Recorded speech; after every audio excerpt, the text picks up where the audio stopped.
Bonjour, nous sommes le 25 février 2024 et je vous parle depuis Hong Kong où je passe la plupart de mon temps quand je ne suis pas en Chine continentale. Cette vidéo est la première d'une série qui sera à cadence hebdomadaire probablement sur les relations entre la Chine et le reste du monde, et la Chine et l'Occident plus précisément, d'un point de vue géopolitique, géoéconomique. Pour ceux qui ne me connaissent pas, je suis l'auteur de cet ouvrage, Comprendre la relation Chine-Occident, qui est paru fin 2022 aux éditions Perspectives Libres. C'est un ouvrage qui, dans une première partie, remet à plat en fait toutes les questions sur lesquelles la Chine est constamment accusée dans les médias occidentaux, de malversation, d'autoritarisme, de génocide, tous ces mots complètement absurdes et excessifs qu'on entend sur la Chine à longueur de journée dans les médias de masse occidentaux. Donc dans la première partie de cet ouvrage, je remets à plat toutes les questions une par une, que ce soit aussi bien la question du Tibet, du Xinjiang, de Hong Kong, de l'environnement en Chine, toutes ces questions-là, et je les représente au lecteur par le filtre de mon analyse qui est basée sur quand même 25 ans de travail, une carrière de 25 ans en Grande Chine, dans laquelle j'inclus Taïwan et Hong Kong, où j'ai également passé beaucoup de temps. Et dans une deuxième partie de l'ouvrage, je présente quelques concepts philosophiques chinois qui expliquent on va dire la politique étrangère chinoise et la manière de mener sa diplomatie qui est très différente, comme on le voit, de la diplomatie occidentale qui a quasiment disparu. Alors la question qu'on peut se poser au début, c'est pourquoi est-ce que j'ai écrit cet ouvrage? La première raison, je dirais, c'est on voit le déluge de malinformation, de désinformation, de mensonges dont on a été bombardé ces dernières années, on va dire au moins une quinzaine d'années, sur aussi bien l'invasion de l'Irak numéro 1, numéro 2, l'Afghanistan, la destruction de la Libye, la destruction de la Syrie, le Covid, l'Ukraine maintenant, avec un narratif qui est en train de changer forcément avec la réalité, on va dire le retour du réel. Et on va dire, cette désinformation, cette malinformation, on la voit déjà pointer le bout de son nez sur la Chine. Ça fait déjà une bonne trentaine d'années que la Chine est attaquée sporadiquement dans les médias occidentaux sur des thèmes qui sont, je le répète, des thèmes de politique intérieure chinoise, puisque le Tibet, le Xinjiang, Hong Kong, toutes ces questions-là sont des politiques intérieures chinoises. Même Taïwan, du point de vue de Pékin, c'est une question de politique intérieure. Donc la Chine est attaquée systématiquement sur ces questions-là, mais on voit poindre déjà un horizon dans lequel les États-Unis ont déclaré qu'ils allaient entrer en confrontation militaire directe ou indirecte, comme ils le font souvent, c'est-à-dire par proxy,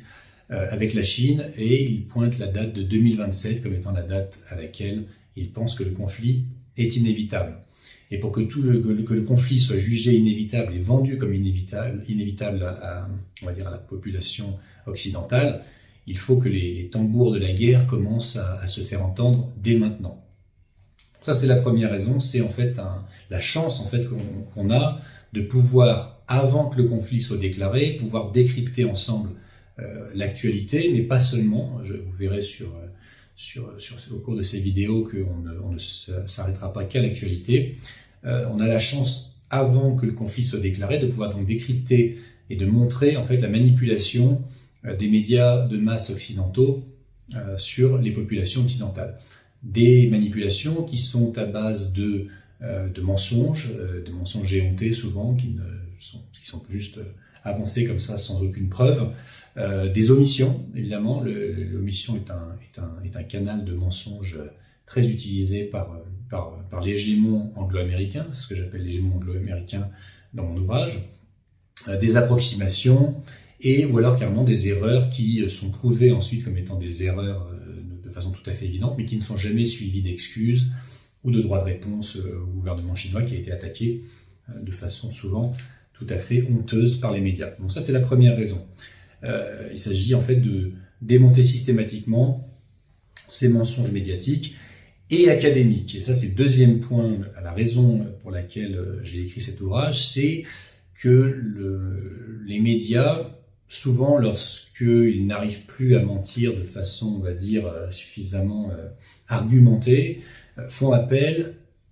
au monde académique. Et c'est donc ce qu'on voit sur les plateaux de télévision ou dans les journaux, toujours les mêmes depuis 30 ou 40 ans, qui s'autoproclament, qui sont appelés par les médias de masse des chercheurs, des spécialistes, des experts. Et ces termes-là sont destinés en fait à tromper le public, dont vous et nous faisons partie,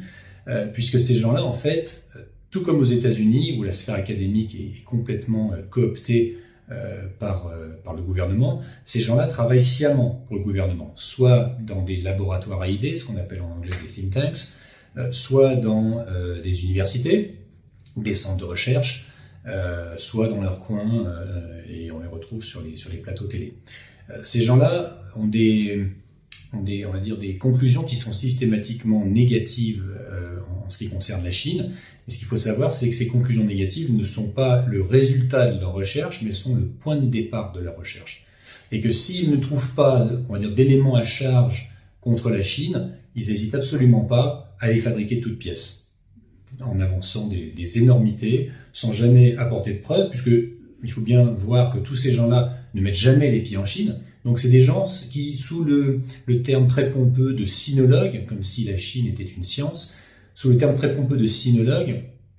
analysent un pays à 10 000 km de distance, ou en tout cas sur les marches du territoire chinois. Donc ils peuvent être basés à Hong Kong, ils peuvent être basés à Taïwan, ils peuvent être basés au Japon. Mais c'est des gens qui ne vont jamais en Chine, soit parce qu'ils sont directement persona non grata, soit parce qu'ils n'ont pas envie d'y aller, soit parce qu'ils pensent que tout peut se faire de l'extérieur, parce que de toute façon, il ne s'agit pas de prouver quoi que ce soit, mais juste de dresser un tableau très négatif de la Chine. Donc pour ça, il n'y a pas besoin d'aller sur le terrain. Voilà. Donc cette sinologie française, il faut bien voir, enfin, et pas que française, occidentale, fait partie de l'effort de propagande gouvernementale, et forcément, quand on dit propagande, il y a son pendant beaucoup plus autoritaire, qui s'appelle la censure. Alors la censure de qui? On va dire des experts authentiques, des gens qui vivent sur place, parlent la langue, font la recherche, ont consacré leur vie à la recherche, mais qui n'acceptent pas d'avoir des conclusions qui sont systématiquement négatives au sujet de la Chine. Donc ces gens-là sont systématiquement écartés, disparaissent totalement du paysage audiovisuel, et souvent disparaissent même de la sinologie entre guillemets, parce qu'il faut bien savoir que dévouer sa vie à apprendre le chinois, à travailler en sciences sociales ou autres sur le thème de la Chine, on ne peut en vivre que si on reçoit de l'argent public. Personne ne gagne sa vie en étant sinologue. Donc si on n'a pas un poste d'enseignement, un poste de recherche, on ne peut pas vivre de sinologie. Voilà. Donc ça, c'est les raisons pour lesquelles j'ai écrit cet ouvrage en 2021-2022. J'ai une chaîne Telegram qui récemment s'est doublée d'une chaîne sur X, donc je mettrai les adresses dans le descriptif de cette vidéo. Ces chaînes ont, on va dire, pour seule ambition de présenter de façon quasi quotidienne une analyse, un décryptage sur une question qui est abordée dans les médias de masse sur le thème de la Chine, et de montrer comment l'information est traitée de façon complètement biaisée. Et je le fais de deux façons. D'abord, en montrant le pendant dans les médias non occidentaux, donc je montre ce qu'en dit la presse russe, ce qu'en dit la presse chinoise, la première concernée, ce que peut en dire parfois la presse iranienne ou la presse d'autres pays d'Asie du Sud-Est par exemple, pour montrer que en fait la presse occidentale est complètement biaisée, et ensuite aussi de passer par le filtre de mon analyse, puisque comme je le disais tout à l'heure, j'ai une expérience de 25 ans dans le pays, avec des casquettes très différentes, donc qui me donne la possibilité de partager avec vous un point de vue très large, non biaisé, puisque je n'ai pas d'intérêt particulier à présenter à présenter la Chine sous un jour différent de ce que font les médias. Le thème central, le thème central de cet ouvrage, c'est de systématiquement remettre la France au milieu de la relation bilatérale France-Chine, ce qui n'est plus le cas depuis le dernier mandat de Jacques Chirac, puisque aussi bien le président Sarkozy que le président Hollande et maintenant Macron le voient, sont dans un suivisme absolument total de la politique étrangère américaine. Je n'emploie pas le mot diplomatie à dessein, puisqu'il n'y a plus de diplomatie en Occident. On l'a vu et on abordera ce sujet dans d'autres vidéos. Donc cet ouvrage et tout ce que je fais, tout mon travail, en fait, a un seul objectif, c'est que chaque question qui a trait à la Chine devrait, selon moi, être abordée en répondant à une question et une question seulement, c'est est-ce que c'est bon pour la France? Or, on voit depuis une vingtaine d'années que ce n'est plus du tout le cas, que l'hégémon anglo-américain nous emmène dans des aventures en mer de Chine du Sud, dans ce qu'ils appellent l'Indo-Pacifique, des aventures militaires, puisque nos frégates sont en mer de Chine dans des manœuvres de provocation vers la Chine, et que tout ça se fait totalement en contradiction avec les intérêts de la France. Voilà, donc c'est tout pour aujourd'hui. Dès demain, je m'attelle à une vidéo pour entrer dans le vif du sujet, une question d'actualité plus ou moins brûlante en ce qui concerne la Chine. C'est pas encore brûlant la Chine, mais ça va le devenir. Donc je vous dis à très bientôt.